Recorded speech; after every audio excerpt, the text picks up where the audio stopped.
Hello everyone, and welcome to this Speedrun Explains sort of video. This is going to be a challenge park in hard mode, and we're just going to try and complete the game as quickly as we can. There are lots of things to note when it comes to this sort of thing, and I'm going to explain them as we see them. But first off, you get a lot of money from deleting scenery. And so that's what I start out by doing. There's a whole lot of scenery on the default maps. There are certain challenge scenarios in the campaign that don't give you enough back to really do a whole lot with. Those could make for more interesting speedruns, so maybe you could let me know if you'd like to see something like that. But we get started with a little bit of a template here that I made a little bit off camera. And we're getting some mechanic workshops going because that will fuel us into what we can unlock a little bit later, which will make us all of our money. I make sure that all of these plants off to the side have been sufficiently deleted before getting started on the Phantom Park off to the side. I have a little bit of a cheat for this. So essentially, if you split the entrance and the gate just like that, with the guest spawner facing the path, it works out just so that the game considers all of this path accessible to the entire general park. So all of these rides that I'm testing and opening are still going to count towards the park rating at the very end. And even now, they're contributing to the total guest count, or the total ride count, I mean. Taking a little bit of a pan around, I'm gathering my bearings before having a look at that number in the bottom corner as it's ticking up. I don't really feel like placing anything else because I'll soon need to delete it. There's no reason to place down slides until it's actually time to. So I'm just letting that those mechanics do their thing before I can finally place down whatever I want here. While I am thinking about it though, I decide to place down these scenery quote-unquote bombs. And they basically are designed to cover over a larger area. And later on you'll see me copy-paste a whole bunch more of these to make up the scenery rating I need for full park rating. Which is what this entire challenge is based on, actually. Getting to that 5 stars requires that you meet all the requirements in advance. And right now, I'm putting down some staff members that will eventually be useful as having an excess, because eventually the initial guys need a little bit of a break. I realize here that I need a little more space to do some more stuff with later. In particular, anything regarding restaurants is going to be a little tricky to fit in a space that small. So I've toyed around with a couple of different formats to try and see what works here. And ultimately, I still end up toying a little bit with it, even in this run. But you'll see those particular sections when I come across them. I had a little bit of downtime here.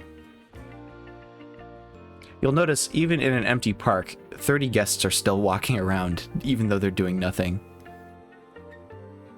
So for the purposes of challenge mode, you don't actually need to focus the challenges. You can make plenty of money besides, especially after deleting all the scenery and replacing it as these firefly jars, which end up being quite a bit of scenery score.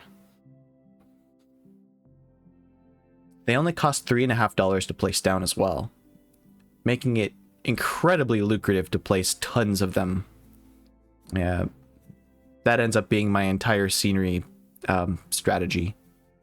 Here's the first double down, or raft flume, that I have placed around.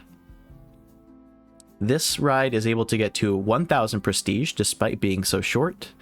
It puts guests on at ground level, and it spits them off at ground level too.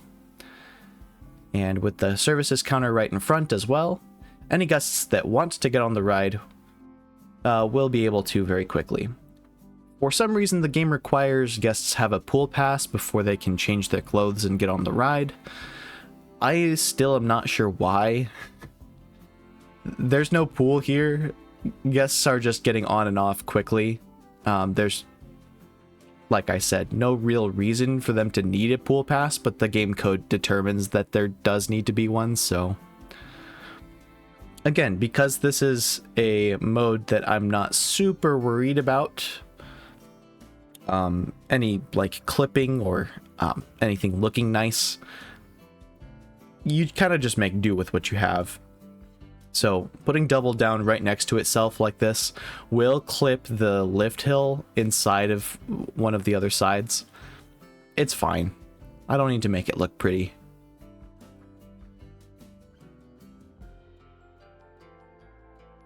I'm sort of just filling my time while I'm doing all this, trying to decorate the areas that are considered aspects of the park. I don't know whether or not that makes a significant difference, but it's important to do in my heart of hearts, so I determined that it should be done. It's at this point that I'm getting pretty close to all of the required pieces that I need. So I get a couple more flat rides before firing that mechanic and then deleting the workshop. I don't require their services anymore, so I don't need to waste any time or money on that specific block. And I had the time to worry about it too. So might as well.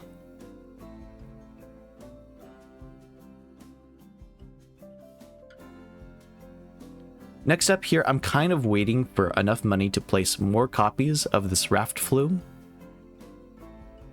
And in the meantime, I'm determining whether or not I can overlap this particular area so that I can get a restaurant in here. Restaurants are very interesting blocks. Although they are quite expensive to maintain with their stock, what makes restaurants unique versus shops is that whenever guests dine at them, they will both eat and drink at the same time. And particularly the drink portion of that note is that they don't have any allergies to whatever they're drinking. So essentially they're getting water. The game will never outright say this, but guest dietary preferences don't apply to drink when eating at a restaurant. And you can account for pretty much any contingency. So anything that you feel like would be a stopgap in a guest preference, you can account for all of them with the 4 options that restaurants provide.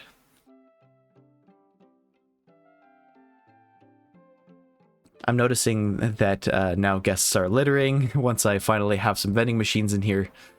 And that's the other really big bonus about vending machines versus regular shops, is that you don't need to handle them using your employees, besides maybe a mechanic, which is why I put one down earlier. Just to handle the vending machines, which I'm pretty sure are restocked by mechanics, but I could be wrong because I've never watched it happen. It just works better than the alternative because they both cost energy, but one uses employees and the other doesn't. So vending machines are just a strict upgrade from regular shops.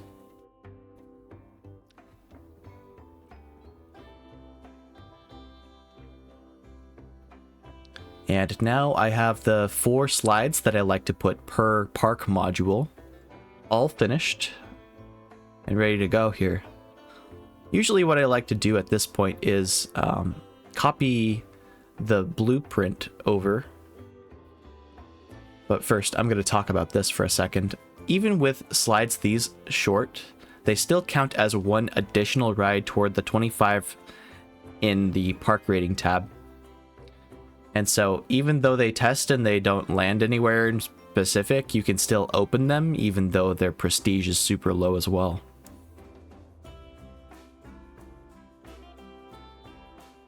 And now I enter the flat ride spam part of the game. Placing at least 2 of the coasters and flat rides means that you can start working on the advertising bonus, which is admittedly less important for this particular challenge. but it is still something you can note. And now I have 2 of each of those attractions over in the corner, so I'll be getting that bonus, whether I like it or not. I think to buy out some time a bit later, I end up spending some on advertising. Though the longer I spend in the menu, the harder it will be to get a lower time, so that'll be time saved for the next run if ever I decide to do that. Once again, speedruns for specifically Planet Coaster are super niche, and thus should be taken that way. One thing about these nodes and these little park modules that I'm placing around that I need to keep in mind is that any time I place them down, I have to test and open everything manually. There's no quick open function for all of this. I just have to get in there and do it myself. So I'm just trying to be quick about my movements. I don't really have an optimized way of doing these things, but I did go through multiple previous runs and finally got this one, which I was really proud of.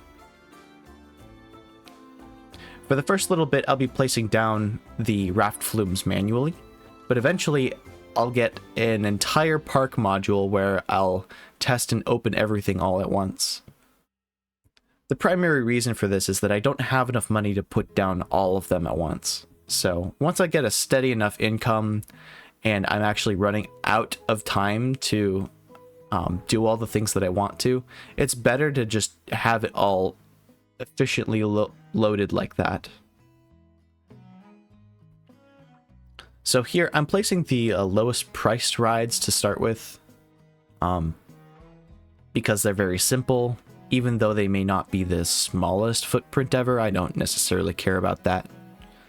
As long as I can get the rides down and they're simple, I can increase that park rating, which also increases the amount of guests in the park, which increases the amount that I'm making on money. And money is what this entire challenge is limited by. I believe it's at this point that I start doing something a little bit chaotic. It is, okay.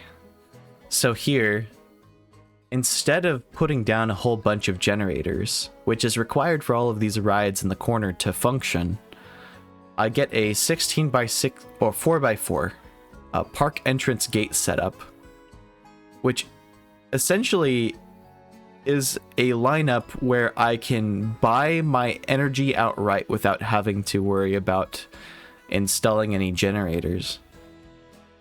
And this means that I won't ever have to worry about those generators deteriorating or keeping my mechanics around so that they can at least maintain them.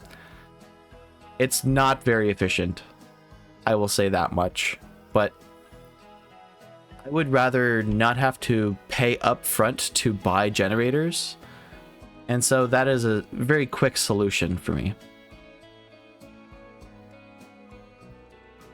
Always remember to hook up your filters. I realized a little bit after the fact that I had forgotten to hook some up, and that was causing negative guest experiences. The path doesn't quite align here, and that is technically okay. I'm not super worried about it.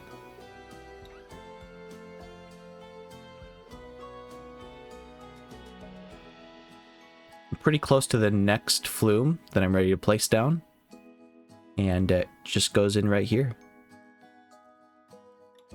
Something also to note is that all of these double down raft flume blueprints that I've been placing also have a 100% scenery bonus. So I factored in firefly jars strategically placed so that even if you want to use one of those raft flumes in your own park, you have the ability to. And once again, for all of these rides that I'm putting off in the corner, they don't ever require an entrance queue. Because they're all off the main path and guests can technically enter them, that's all I really care about here. It doesn't need to look pretty, it just needs to be functional. And the faster I can get it up and going, the better.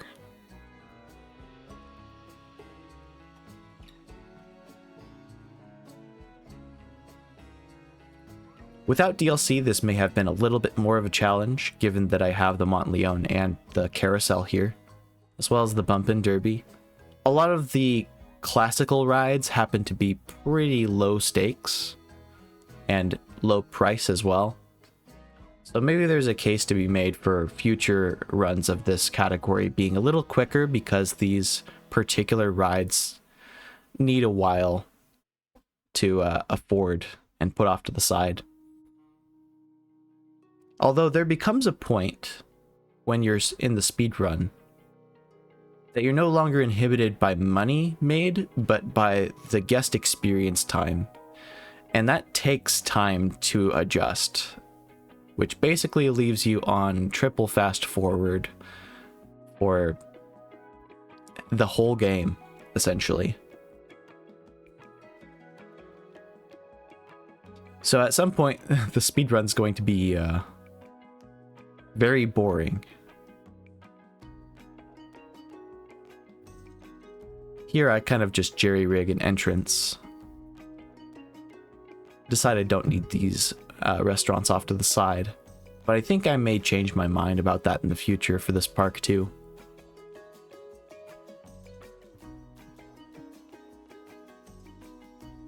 Did a brief little check to see what I need more of, and once again it is scenery items. And so I put the scenery bomb over next to the new flat rides that I just put down, and notice how many more attractions that I need to finish out that particular portion. And again, these all have to be unique, so I can't just place down the 25 raft flumes that I would already be placing and get that bonus. They all have to be different.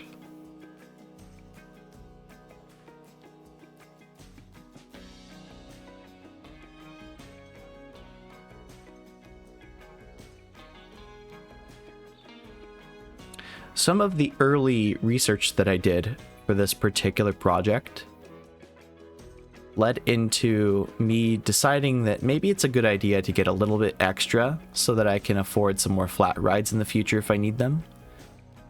But ultimately, it doesn't super matter.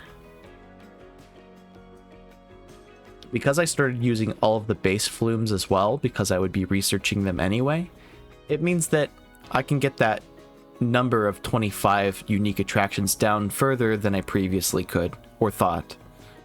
I used to use flat rides all the time for that particular section, but here you can see the finished node that I'm popping down, and I very quickly try to get this set up. I'm thinking to myself for some reason, a little bit slow here. Realize that's not actually close enough to reach the other raft flume. And I also noticed from this screen that there are others in the other blocks that need some help.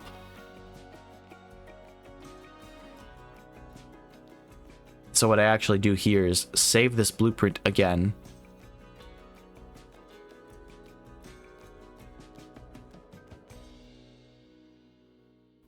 And then I think I proceed to fix the other ones. Unless I'm mistaken. Either way, it will get fixed. Now you notice from that previous tab that the guest experience was pretty low. That is just a result of them not being in the park for long enough to really see that matter. 2.6 is the guest experience, and now I have all of the rides that I need. So all I have to worry about here now is making sure that guests don't feel super crowded, which basically just means placing more of the same module over and over again. This does mean that the 4 raft flumes between each module don't really interact with one another, and guests won't go to the other park blocks because there's no way to get to them in the first place. However, they won't really feel trapped or anything because their entire family is in one of the blocks, and there's no rule saying that you can't do this in the first place. So this is actually just the most efficient way to run a park, is to build out blocks that are hyper efficient and then give guests no reason to travel between them, or maybe no modus operandi.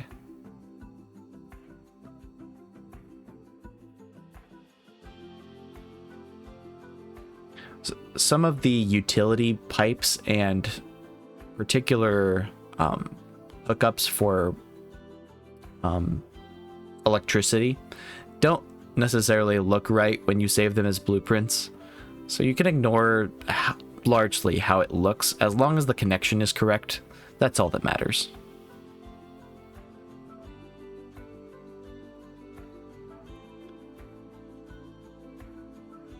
The latter half of the speedrun is a lot of the same. I'm not going to lie.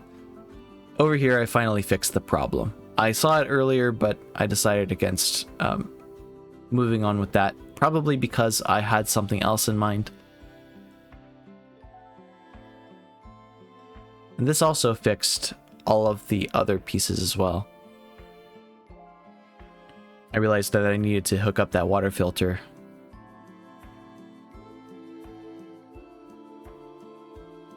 There's a lot to keep track of in the early game, and I clearly missed quite a few things.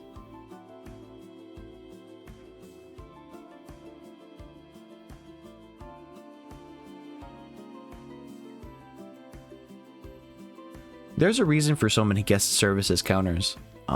When you're getting so many guests coming through, they can easily leave and enter when they want to.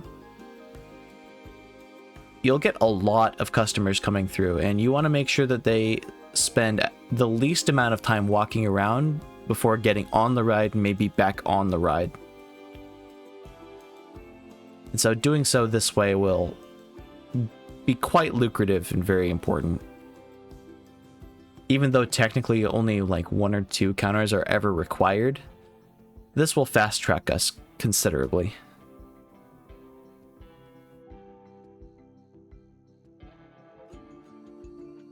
Because I'm playing in hard mode, I was getting some notifications that people were getting stolen from. And so I put down some security guards just so that I wouldn't have those notifications pop up every time.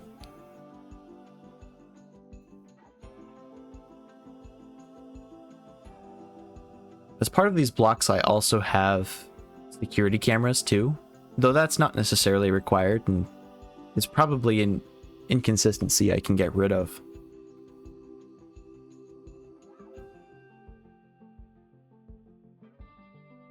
It just makes me feel better, to be honest.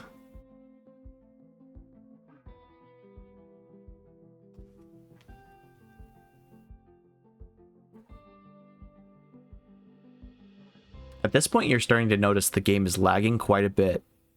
The previous 2 runs that I had both died because I crashed multiple times during them. And so this was the run that actually kind of got put together.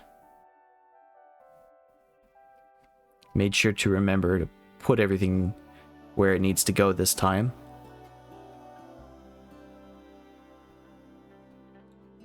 And at a certain point, the game refuses to load the correct colors for these rides.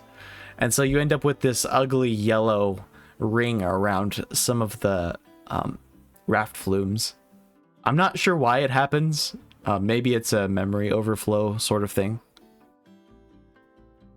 But it is a very strange side effect. I can't deny that.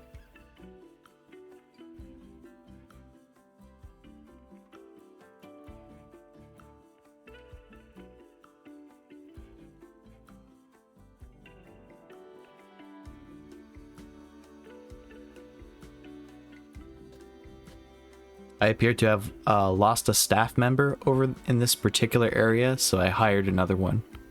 It's why I always hire extra staff, so that whenever the old ones go on break, I won't have to worry about them doing their thing. I could go in and tell all of the staff to not take breaks, and that would probably be okay enough. I realized there was a flat ride that didn't get opened from earlier. Not that I think it matters now at 5 stars, but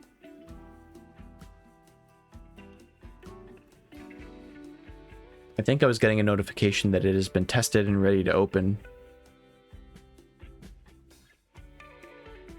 Back to placing more of the same.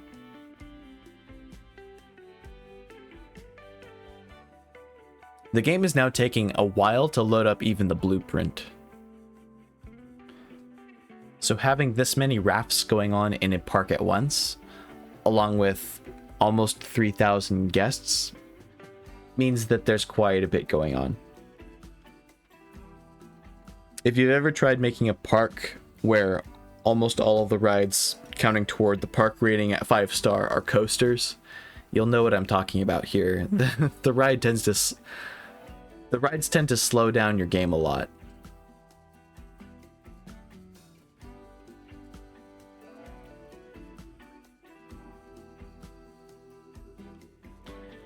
I didn't need 2 mechanics there, but I like to have at least 2 roaming of every type of staff member, just to cover my bases, so that I don't come across the problem that I was previously having, where I would need to go back and hire more staff when something was not covered correctly.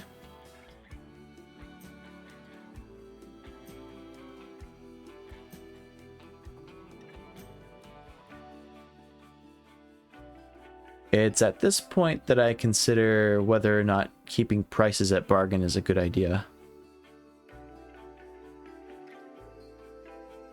And I decide that it is, because sometimes if you have your prices at dynamic and you don't have at least one bargain option for your guests, they will complain about the prices being high. It will affect their entertainment stat, and that will bring down your park rating over time.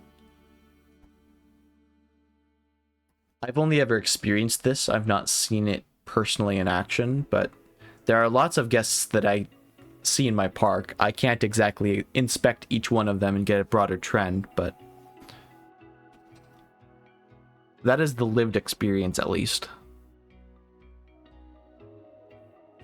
I realize I have some of these guest services shops. They're not necessarily required. I just leave them there. Consider getting rid of them. I obviously have some time to kill. I'm waiting for guests to populate this new block that just showed up. And for this matter, I actually go back in and save another blueprint for later. It's worth noting that whenever you go into one of those menus that covers the whole screen, your game is paused. And so any time that I spend having my game technically paused is time that guests could be spending getting more excited, and thus their experience gets higher over time. So overall, this is actually not the fastest speedrun I could go, especially if I keep using my escape key too quick, because the game puts me in that pause state where I can save and quit to menu or go into options, etc.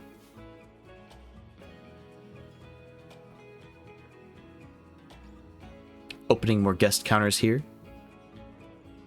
I obviously have some benches around as well. Benches and bins are very important. And it's mostly because guests refuse to put litter in trash cans for the most part, and they like to have places to rest, even though they won't really be spending a whole lot of time in the park, because when they're ready to leave, they're right next to an exit. And if ever they want to use the restaurant, they'll also refill some of their energy.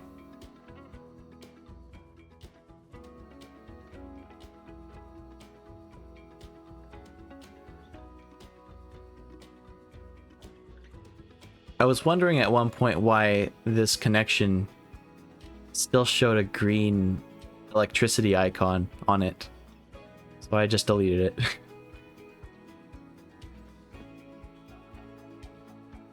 Very simple solution, but maybe it was for the best or the worst, who knows. At this point, I look at my challenges to see if there was anything relevant there. Also, sometimes your staff will get stuck and then respawn at a guest spawner. And one of those things happened to a staff member, and it put them inside the bus at the start, which I can't delete in challenge mode. So sometimes you'll get very silly notifications where it'll mention a staff member can't find a place to take a break, or they've been waiting a long time for their assignment to be ready. And usually if you click those, it'll put you at an entrance or some area that you have isolated off to the side. Just generally good to keep in mind for most park goers. At this point, I'm enjoying the slideshow. The lag is setting in pretty nice here.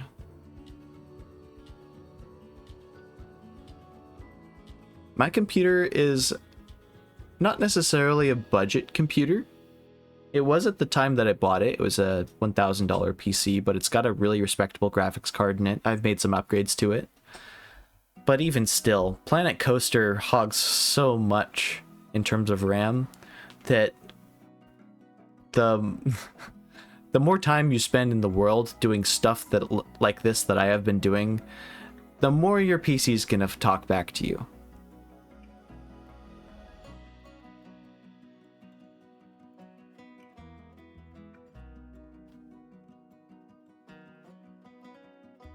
I'm just hiring more staff here. There's not really much more to say here, except I always make sure that my modules have a staff building connected to all of them. And also, there are restrooms in each of these blocks too. The cool thing about restrooms, or bathrooms, or toilets, however you want to call them, is that they don't require power. They only require that your staff members keep them up.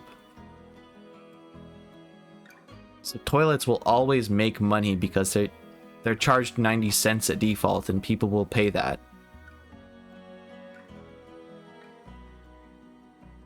At this point, I close the park on purpose so that I can flush all of the guests out and then reopen them so that all of the guests are more evenly distributed between each of these modules. This will prevent guests from complaining that it's too crowded in a specific space. And that also means that when they start coming back in, they're let in at a trickle and everything will get sufficiently taken up without being overcrowded, like I mentioned. Seeing a lot more of the green arrows off to the side here. They're appearing to pop up as I remove more of these guest services shops, which is very odd. I wasn't sure how to fix this problem, so I just let it be for a while.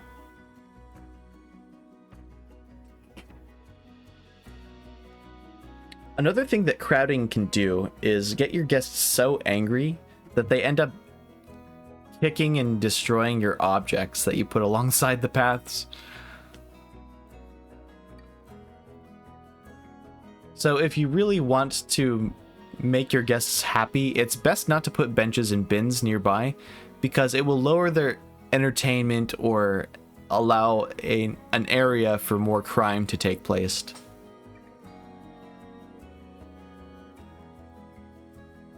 It kind of feeds into itself as well. You put benches and bins along a main path, and if it's crowded enough, people will kick them over and destroy them. But once that happens, while it's still crowded, all of those guests will see those actions, feel unsafe, and more crime will take place. So it's a self-perpetuating issue. I get my first end of day report here, and I don't get another one. Spoiler alert. So that's about 30-ish minutes into the run. It's good to note for anyone that's really interested that on 3x speed, it takes about 30 minutes to get through a full day of in-game playtime.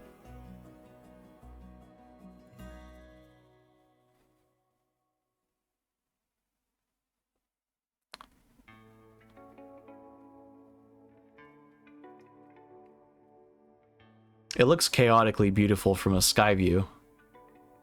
But at this point, we're kind of just waiting for things to take care of themselves. And this really is how the end game of Planet Coaster looks. You're just waiting for guests to get the experience they need before they consider your park one of the best of all time.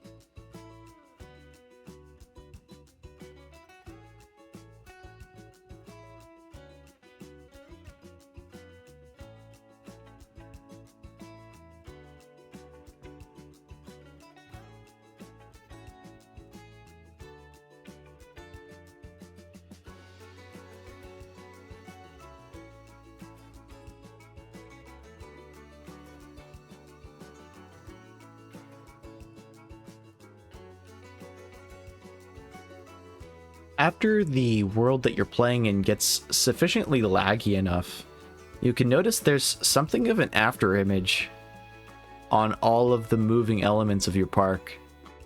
I'm not entirely sure what causes this, but maybe someone that's a bit more enlightened can tell me in the comments.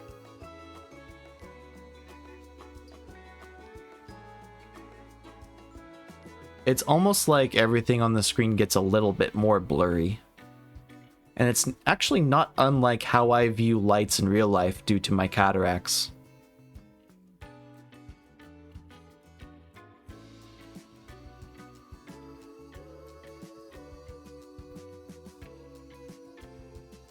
So a little bit of history behind this raft flume design, I guess while I'm talking, is that particular element where you switch back, you float all the way up into a bank and then back down.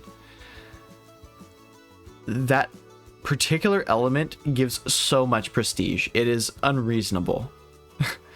And so using two of them along with another special element at the bottom ended up making up most of the difference for a 1000 prestige ride that lasts for 18 seconds. And of course, you may also know that mechanics are not required to service these particular water attractions. And so not having to worry about any of that sort of downtime, all you have to worry about is the ride operators and making sure that the water is pumped to it. It makes it very low cost mentally for you and pretty cheap in the long run. It's 20k to make a ride that will make you over 100k per day, which is insane. And considering I have something like 16 of these, maybe more than that, that means I'm making 1.6 mil per day. You can look at my cash right now. I have 830k. This is in day 2, by the way. I also hired some entertainers for just fun, I suppose. Entertainers don't really do much in the game. At least not by my understanding. They're more there for set dressing and making the area look kind of cool, I guess. You can see off to the right corner, a bunch of guests are trying to use a very particular bench, but they keep walking in place for an extended period of time before turning back. Some of the pathfinding doesn't make a whole lot of sense here. It looks like that's happening on the other side as well, actually. Perhaps this is because the whole game is taking place at 3x speed, and the game is not getting enough resources to think for itself. And so it puts these guests in a weird limbo state where they're looking for a bench, they found one, are walking up to it, but cannot actually sit on the bench.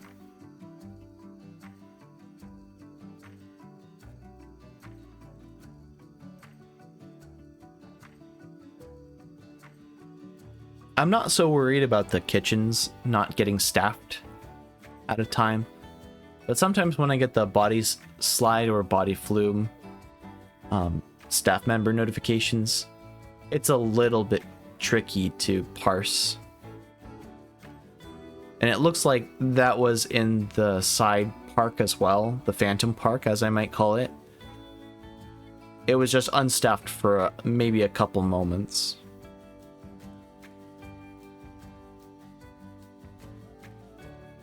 So I decided to remedy that ever so slight problem.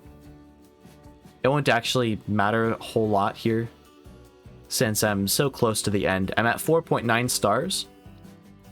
Once that hits 5, it won't actually be the number, because all 5 of the statistics in the menu need to be at 5-star for it to count. So it rounds up the average between all of the different park rating scores. We are, of course, waiting on only one at this point, so it will round up based on all of those combined. Maybe I'll do a breakdown on what park rating means in the future, and how you can most efficiently go about seeing more guests in your parks in a legitimate sense and not spamming the Phantom Park exploit that I've showed here and also in previous videos.